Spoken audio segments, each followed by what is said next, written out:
Hello ನಮಸ್ಕಾರ. ನಾನು ನಿಮ್ಮ ಸ್ಪರ್ಶಾ ಗೌಡ.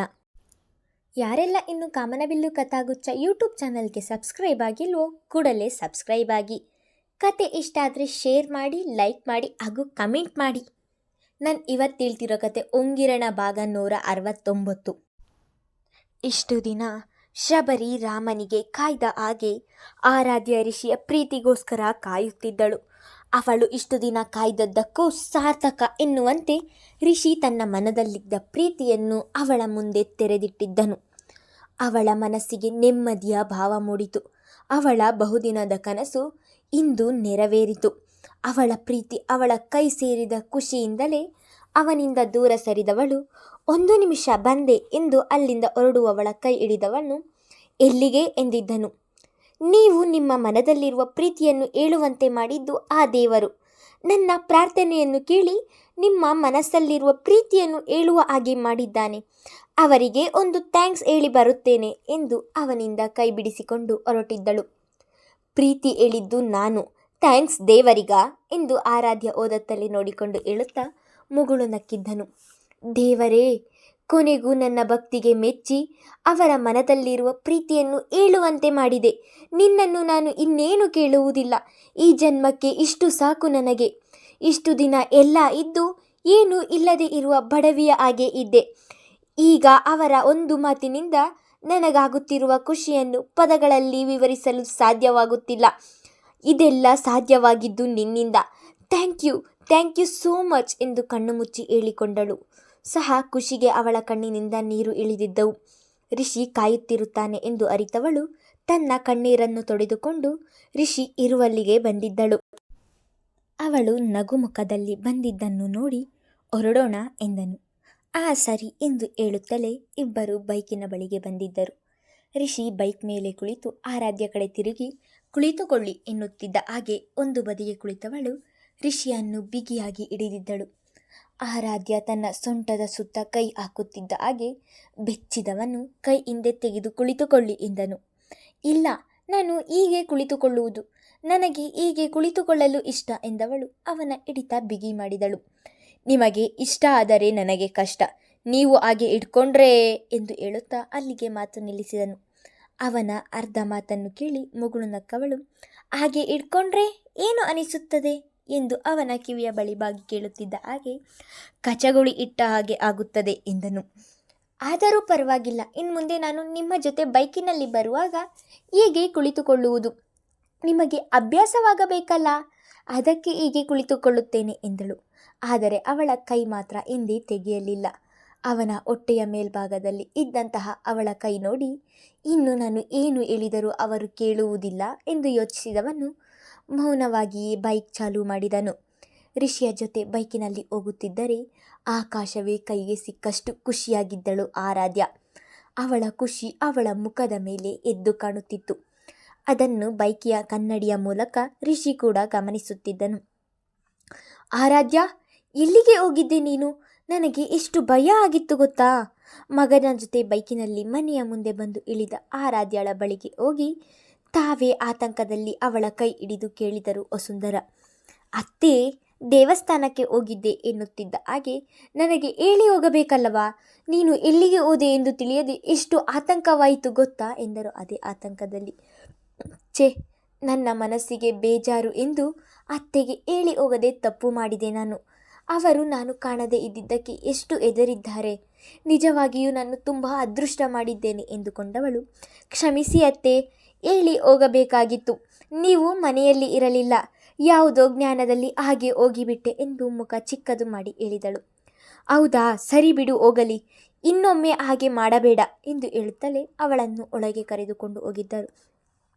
ಅತ್ತೆ, ಇವತ್ತು ನಾನು ನಿಮಗೆ ಹೇಳಿ ಹೋಗಿದ್ದರೆ ನಿಮ್ಮ ಮಗ ಅವರ ಪ್ರೀತಿಯನ್ನು ನನ್ನ ಮುಂದೆ ಹೇಳುತ್ತಿರಲಿಲ್ಲ ಎನಿಸುತ್ತದೆ ಎಂದು ವಸುಂಧರ ಅವರನ್ನು ನೋಡಿಕೊಂಡು ಮನದಲ್ಲಿಯೇ ಹೇಳಿಕೊಂಡವಳು ಒಡನೆ ಅವರನ್ನು ತಬ್ಬಿ, ನನ್ನನ್ನು ನೀವು ಎಷ್ಟು ಪ್ರೀತಿಸುತ್ತೀರಾ ಅತ್ತೆ. ನಿಜವಾಗಿಯೂ ಈ ಮನೆ ಸೇರಲು ಪುಣ್ಯ ಮಾಡಿದ್ದೇನೆ ನಾನು ಎಂದಳು. ಆರಾಧ್ಯಳ ದುಃಖಭರಿತ ಮಾತುಗಳನ್ನು ಕೇಳಿದ ವಸುಂಧರ ಅವರು ಅವಳನ್ನು ಹಿಂದೆ ಸರಿಸಿ ಕಣ್ಣೀರನ್ನು ತೊಡೆದವರು, ಆರಾಧ್ಯ, ಮಕ್ಕಳು ಕಾಣಲಿಲ್ಲ ಎಂದರೆ ತಾಯಿಗೆ ಆತಂಕವಾಗುವುದಿಲ್ಲವಾ? ನಾನು ಕೂಡ ನಿನ್ನ ತಾಯಿಯಾಗೆ ಅಲ್ಲವಾ? ಅದಕ್ಕೆ ಯಾಕೆ ಕಣ್ಣೀರು? ಸದ್ಯ ನೀನು ಮನೆಗೆ ಬಂದಲ್ಲ, ಅದೇ ಸಮಾಧಾನ ಎಂದರು.